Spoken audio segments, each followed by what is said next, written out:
আমি শুটিং করতে করতে শুকাম, আমি সেটা কিভাবে সম্ভব? হ্যাঁ, এবং আমার এখন মনে হচ্ছে আমি খাচ্ছি তার সামনে, সে খাচ্ছে না, সে বাদাম খাচ্ছে, খেজুর খাচ্ছে, মানে এগুলো দেখে আমার শ্রদ্ধা বেড়ে গেছে আমার সাকিব ভাইয়ের প্রতি। আমি একটা কথাও বাড়ায় বলতেছি না। তুফানের জুটিকে আপনারা আবার হ্যালো এভরিওয়ান বন্ধুগণ, কি অবস্থা, কেমন আছেন? আশা রাখি ভালো আছেন। আমাদের মেগাস্টার শাকিব খান তার একটি সিনেমা রোজার ঈদে আসতে যাচ্ছে, বরবাদ। এই বরবাদের ভিতরে তাণ্ডব ইন করেছে।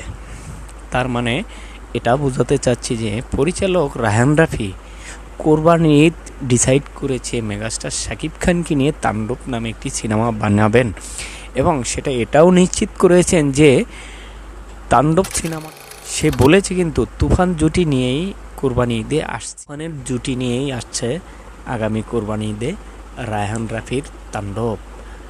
তাণ্ডব বরবাদের ভিতরে ইন করে যাচ্ছে। ভাই, আমরা বরবাদ নিয়েই কথা বলবো এখন, কিন্তু আপাতত কোরবানি ঈদে যেটা আসছে সেটার আগাম যে বার্তাটা দিল রায়হান রাফির মুখ থেকে আমরা শুনে আসি। এবং আমাদের মেগাস্টার শাকিব খান, তাকে নিয়ে কি মন্তব্য? উনি আমাদের তুফান, ওনাকে নিয়ে মন্তব্য করলে তো আসলে মন্তব্য শেষ করা যাবে না, কারণ রিসেন্টলি আমি তো কাজ করলাম।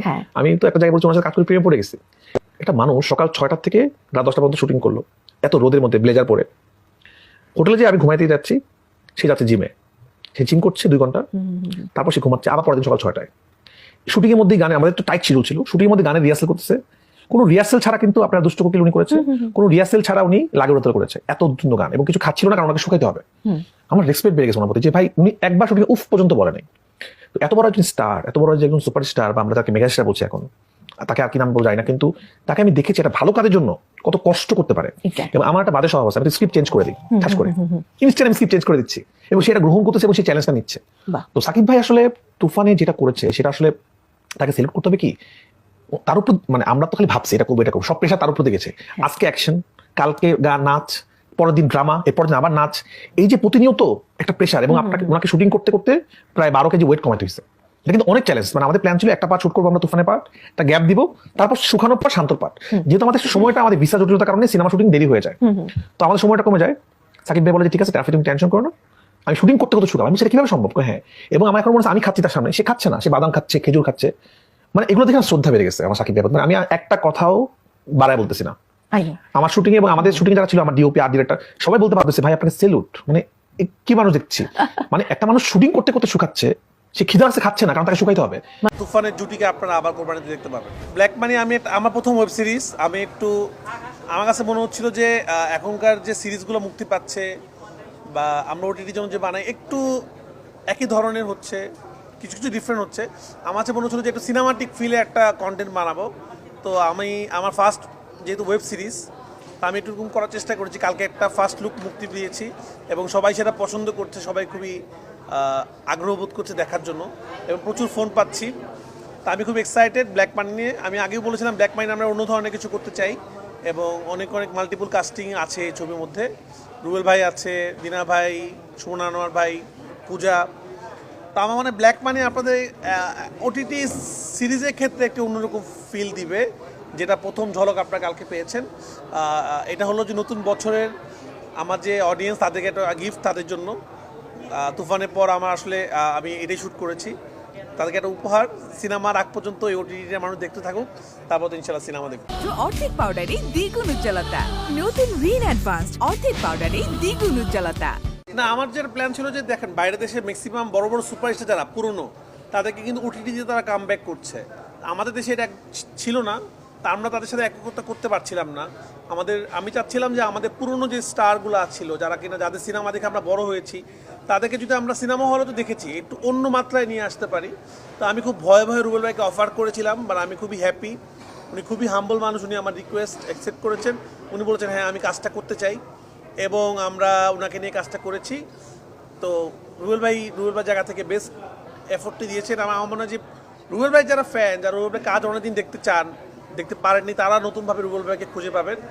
এবং রুবেল ভাইয়ের ক্যারেক্টারটার নাম বেনসন জুনায়েদ, যিনি একসাথে 2টা সিগারেট খায়। খুব ইন্টারেস্টিং ক্যারেক্টার, এরকম অনেকজন ক্যারেক্টার আছে। তো আমার মনে হয় যে ওই পুরনো রুবেল ভাইকে আমরা পাবো অ্যাকশন রূপে, এবং ওনার যে স্টারজম সেটা আমরা এটাতে খুঁজে পাবো। এবং এই ছবিটার যে এই সিরিজটার ইন্টারেস্টিং বিষয় হলো যে এক একটা ক্যারেক্টার এক রকম। তো আমার মনে হয় যে আপনারা তো প্রিমিয়ার আমরা করার প্ল্যান আছে, আপনারা তো দেখবেন সবার আগে হয়তো। আপনারা হাসবেন, আপনারা থ্রিল হবেন এবং এর মধ্যে একটা ভয়ঙ্কর মেসেজ খুঁজে পাবেন। আসলে পূজা একটা এমন একটা ক্যারেক্টার অভিনয় করেছে, সে নায়িকা হতে চায় এমন একটা ক্যারেক্টার, এবং সে আসলে একটা বিপদে পড়ে, সেখান থেকে কীভাবে সে বের হয় এরকম একটা ক্যারেক্টার। তো খুবই ম্যাচিউর অভিনয় দরকার ছিল, পূজা এটা খুব সুন্দরভাবে পুল অফ করেছে। তো সব কিছু বলতে পারবো না, এতটুকু বলবো ব্ল্যাক মানি এমন একটা সিরিজ যেটা মানুষ অনেকদিন মনে রাখবে এবং এটা একটা ভালো কিছু হতে যাচ্ছে। এটা একটা পলিটিক্যাল স্যাটায়ার থ্রিলার।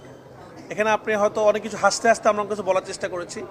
মানে আমার কাছে মনে হচ্ছিল যে দর্শক এটা তো আসলে বাসায় বসে দেখে, এবং আমাদের দেশে যে অশান্তি, অনেক রকমের ঝামেলা, কোনাকুনি, পলিটিক্যাল ঝামেলা, অনেক কিছু মানুষের হতাশার মধ্যে থাকে। তা মনে হচ্ছে হতাশার মধ্যে একটা হ্যাপি ওয়াচিং ফিল পাবে ব্ল্যাক মানি দেখলে, এক টানা দেখতে পারবে এবং একটা ঘটনা আছে এর মধ্যে। এবং ব্ল্যাক মানি ওয়ার্ডটা আমাদের কাছে খুব কমন, বিশেষ করে এই মুমেন্টে বেশি কমন, কারণ আমরা জানি আমাদের দেশে কোটি কোটি টাকা বিভিন্ন দেশে পাচার হয়ে গেছে এবং প্রচুর কালো টাকা আমাদের দেশে হয়েছে। তো ওইরকম একটা জিনিস, খুব বেশি কিছু বলতে পারছি না। ছবিটা ছাত্র আপনারা খেয়াল করে দেখবেন, ফার্স্ট লুকের মধ্যে খুব একটা ডায়লগ ছিল না, শুধু একটা ডায়লগে ছিল যে দেশি না বিদেশি। তো সবাই বলছে বিদেশি লাগছে জিনিসটা দেখে, তা আমার মনে হয় বিদেশি ফিলটা পাওয়া যাবে এই কন্টেন্ট দেখলে, যে মনে হবে দেশের বাইরে কোনো সিরিজ দেখছি। আমি একটা জিনিস খুবই মেনটেন করার চেষ্টা করি, আমার সিনেমা হলের মতো হয়, ওটিটির মতো। কারণ একটা ছোট স্ক্রিনে মানুষ দেখে টিভিতে বাসায় বসে বসে, সেটা একরকম ধাঁচের হবে। সিনেমা হলের এক্সপিরিয়েন্সটা ডিফারেন্ট। তো মানুষ যেহেতু আমাকে ভালোবাসে, আমার সিনেমা হলে যেয়ে দেখে, টিকিট কেটে দেখে এবং আমাকে বিশ্বাস করে, তো আমি সেটা রাখতে চাই। আমি হলে আপাতত, সামনে আমি কী বানাবো জানি না, আপাতত এমন সিনেমায় বানাতে চাই যেটা আসলে একটু বিগ স্কেলের সিনেমা, যেটা আসলে মানুষ, কারণ আপনারা জানেন মানুষ যখন সিনেমা হলে সিনেমা দেখতে যায় তার একটা দিন ব্যয় হয়, তো তার টিকিট টাকাটা উসুল হতে হবে। আমাদের দেশে তো আর মানে প্রতিটা জায়গায় সিনেমা হল নাই, তো আমি এমন সিনেমা বানাতে চাই যেটা পয়সা উসুল সিনেমা হয়। তো সিনেমা হলের জন্য বড় কিছু রেডি করছি। আমি আসলে অফিসিয়াল ঘোষণা দিতেই বিশ্বাস করি, প্রডিউসাররা আপনাদের ডেকে সুন্দর করে, সেটার জন্য ওয়েট করছি। খুব তাড়াতাড়ি বড় কোনো ঘোষণা দিব ইনশাল্লাহ, এবং আমি কোরবানিতে সিনেমা নিয়ে আসছি। তো হয়তো তুফানের জুটিকে আপনারা আবার কোরবানিতে দেখতে পাবেন। আমি তো চাচ্ছি, একটা ডিরেক্টর তো চায় তার একটা সিনেমা যেটা ব্যান্ড হয়ে গেছে সেটা মুক্তি পাক। তো 840 দিয়ে শুরু হলো এই ডিফারেন্ট টাইপের সিনেমা মুক্তি পাওয়া, আশা করছি খুব তাড়াতাড়ি অমীমাংসিত মুক্তি পাবে। না, আমার কাছে মনে হচ্ছিল যে এই কন্টেন্ট, এটা আমি প্রথমে শুটিংয়ের সময়, এটা একটা সিকোয়েন্সের অংশ মূলত। তো আমার প্ল্যান ছিল যে এটা আমার ফার্স্ট লুকের শেষে দিব, কারণ আমরা একটু স্টাইলটা বিদেশি করার চেষ্টা করেছিলাম। এটা কালার টোন যদি দেখেন আপনারা, বা র্যাপ সং দিয়ে এটা ফার্স্ট লুক করা। তো লাস্টে দর্শকদেরকে বলার চেষ্টা করেছিলাম এটা স্যাটায়ার ভাবে যে জিনিসটা কেমন, দেশি না বিদেশি। এটা আপাতত মার্কেটিং প্ল্যান। আমার তুফানের একটা ডায়লগ ছিল যে খুব ভয় পাইছি রে, ওরকম একটা ব্যাপার। এটা একটা ফানি জিনিস। আপনার জানেন মার্কেটিংটা এমন কিছু হওয়া যেটা মানুষের মধ্যে যায়। অলরেডি এটা নিয়ে টিকটক শুরু হয়ে গিয়েছে যে মালটা কেমন, দেশি না বিদেশি। তো এটা একটা এরকম ব্যাপার, কিন্তু এটা একটা সিকোয়েন্সের অংশ। সিরিজটা দেখলে বোঝা যাবে এটা কেন সুমন আনোয়ার বলেছিল। আসলে অনেক প্রত্যাশা, অনেকগুলো কন্টেন্ট আসছে আমার। শুরুতেই আসে ব্ল্যাক মানি, তারপর আসবে আমার চৌকির একটা কন্টেন্ট, যাহা বলিব মিথ্যা বলিব, এটা সিরিয়াস কন্টেন্ট। তো এটা আমার জন্য একটা বড় ব্যাপার যে আমি খুবই একটা স্যাটায়ার কন্টেন্ট বানিয়েছি বঙ্গর জন্য, খুবই সিরিয়াস একটা কন্টেন্ট বানিয়েছি চৌকির জন্য, যেটা কিনা আসবে যাহা বলিব মিথ্যা বলিব। এটা রিলিজটা খুব তাড়াতাড়ি হবে, ওইটাও একটা ওটিটি কন্টেন্ট। এরপরে হয়তো সিনেমা হলে তাণ্ডব দেখবেন, এরপর হয়তো লায়ন দেখবেন। তো 2025-এর স্বপ্নটা আমার অনেক বড়, আমি নিজেকে আরও ভালো জায়গায় নিয়ে যেতে চাই। তো আপনারা সবাই দোয়া করবেন আমার জন্য, যেন ভালো ভালো সিনেমা বানাতে পারি। তুফান দিয়ে যেরকম বাংলা সিনেমাকে একটা জায়গায় নিয়ে গিয়েছিলাম, আমরা চেষ্টা করছি তাণ্ডব এবং লায়ন দিয়ে বাংলা সিনেমার মাত্রাটাকে আরও বড় জায়গায় নিয়ে যাবো ইনশাআল্লাহ। রায়হান রাফি, শাকিব খান, মিমি চক্রবর্তীর জুটি তুফান, এই তুফানের জুটি নিয়েই আসছে তাণ্ডব, আসছে কোরবানির ঈদে। ভাই, এই তাণ্ডব সিনেমাটা নিয়ে মেগাস্টার শাকিব খানকে নিয়ে যে কথাগুলি বলল রায়হান রাফি, তার প্রতি শ্রদ্ধা বেড়ে গেছে। কিভাবে সে কথাগুলি বললাম আমরা শুনলাম। আপনাদের কি মনে হয় মেগাস্টার শাকিব খান, তাকে নিয়ে আপনাদের মূল্যবান মতামত অবশ্যই কমেন্ট বক্সে জানিয়ে দেবেন। সবাই ভালো থাকবেন, সুস্থ থাকবেন, সবার জন্য সবাই দোয়া করবেন। আল্লাহ হাফেজ।